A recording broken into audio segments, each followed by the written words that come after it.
Native Instruments West Africa. So this is part of the Discovery series by Native Instruments, and what we have here is a collection of percussive ensembles, single percussion instruments, and melodic instruments. And what we can see is that we have different controls and different ways to play those instruments, and I'm going to show you how to use this library. I'm going to give you the idea behind it, and you can play with this for yourself and discover West Africa. Let's get started. When we open West Africa in Kontakt, we can see 5 different instruments. We have Percussion Ensemble 12, Percussion Ensemble 16, Single Percussion 12, Single Percussion 16, and Melodic Instruments. Let's have a quick look inside. Double click. We'll see all the NKIs here. And if we select any of them, we'll see the instrument itself. And what we have here is all these single instruments, and we have the mapping. And you can see we have variation, phrases, single hits, single strokes, and we have the pattern player on the bottom. So there are many included instruments, and in percussion we can see dundun, djembe, krin, calabash, and melodic instruments will be kora and bolon, balafon, njani, fula, flutes, and so on. So I don't know all these instruments myself, but even if you don't know any of them, then it's still very, very fun and very useful just to listen and try them out. So I really encourage you to, play along and try to find what you like and see how it works. So now let's see what we have in the user interface here. So I've loaded a Percussion Ensemble, and you can see all these instruments here. And if we look at the bottom here, we'll see the pattern player. So in the included patterns, we can actually set the BPM, and right now it's synced to my host in 120 BPM, but I can turn it to be something else and then just set the BPM to whatever I want. And we have 2 ways to trigger this instrument. So we have host or notes. Right now it's notes, and when I play any of the notes here, then we'll have either the instrument itself or the pattern or the articulation and so on. So let's try that.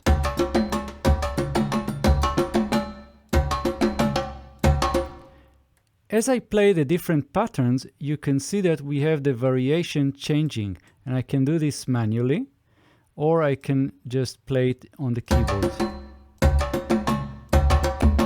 Now, if we choose host, then when I press the play in my Cubase, for example, and if you're using some other program that would be the same, then this pattern will be played. Let's see.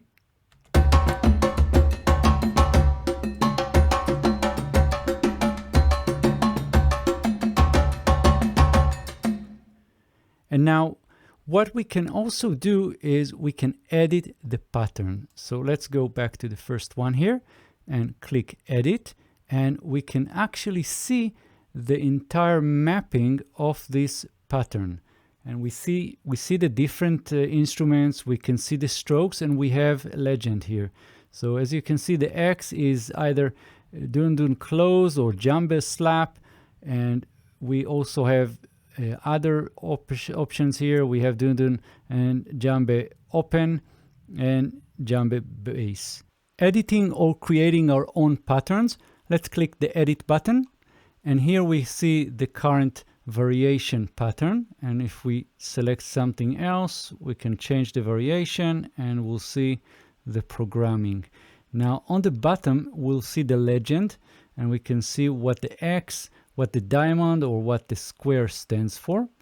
And if we want to create our own pattern, we can just go to the drop down on the bottom left, select clear pattern, and now we can also select the number of bits for the pattern. So we have either 12 or 16. Okay, then that's exactly why we have those Percussion Ensemble 12 and 16 here. So let's get started and create our own pattern. Let's start creating our own pattern by just placing the notes over the pattern editor. Now notice that even if we just place one note here and play, we'll hear all these places play, all these notes play, because in the West African music, they will hit those instruments or tap them along the beat, even if they are not playing at that moment. So listen.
And of course, if we are using the Alt key or using Command keys, we'll get a change between the X and the diamond or the square. In West Africa, we also have a mixer for the ensemble. Let's click the Mixer tab, and we'll see that for each of the instruments, we have pan, mute and solo buttons, we have volume, and we can route each of these instruments to a different output channel if we are using the multi-channel option. In the main panel of the ensemble, we can also find swing, fill, intensity, and reverb controls. The swing controls the amount of deviation from the beat of the pattern, and the style of the swing is set using the groove controls in the instrument properties, and I'll show you that in a moment. Fill applies an intelligent randomization to the velocity and various other places to give the pattern playback a more human feel. Intensity controls the main velocity of the pattern player. And reverb controls both reverb return level and the reverb size together. For each of the instruments, we can click the instrument and control the exact set of samples used. It can be just another type of the same instrument.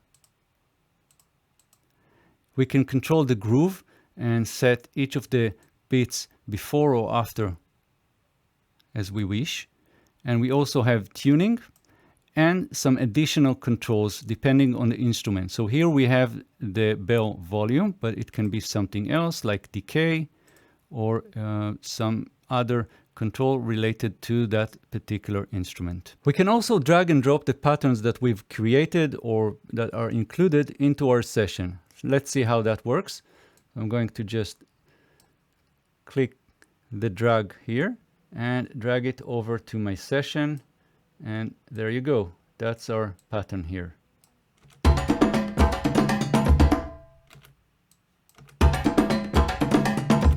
Of course, we can also further edit that pattern in our session. In single percussion instruments, we'll see just that instrument, but the controls are all the same.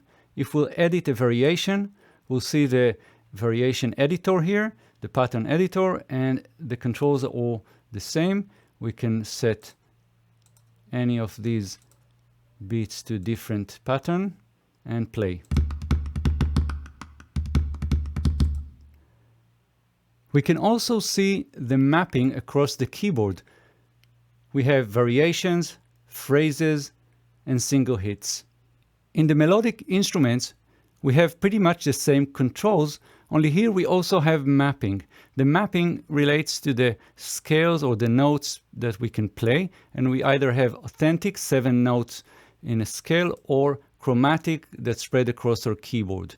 We can also have different tunings for this particular instrument, and we have several slots to choose from. We can also see the keyboard mapping. We have patterns and single notes.